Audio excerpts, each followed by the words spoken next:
Hello મિત્રો, કેમ છો? આ વિડીયો બીવડાવવા માટે નથી, પણ જસ્ટ ફોર નોલેજ પર્પઝ. જે કોઈ ઓસીઆઈ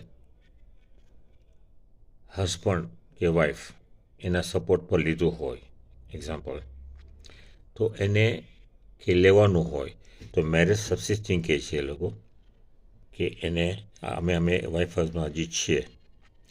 પણ જેને કોઈ લઈ લીધું છે ઓલરેડી, એક્ઝામ્પલ કે વાઈફે હસબન્ડ પર લીધું હોય અને કોઈ કારણસર પછી ડાયવર્સ થઈ જાય, તો બંનેની જવાબદારી રહી છે કે two inform government, Indian government, કે અમે હવે વાઈફ હસબન્ડ નથી.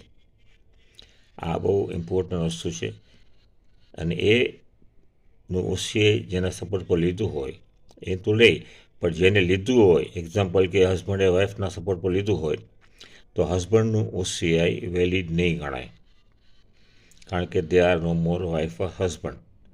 આ વસ્તુ ખાસ યાદ રાખજો, કારણ કે આમાં એક લીગલ કેસ એવો થયો હતો, ગવર્મેન્ટને ઇન્ફોર્મ કર્યું હતું. તો મેક શ્યોર દેટ, ભગવાન કરે એવું કંઈ હોય જ નહીં, પણ ઇન કેસ ડાયવર્સ થતા હોય તો મેક શ્યોર કે થઈ ગયા હોય તો કે તમારું ઓસીઆઈ વેલિડ નહીં ગણાય. Thank you.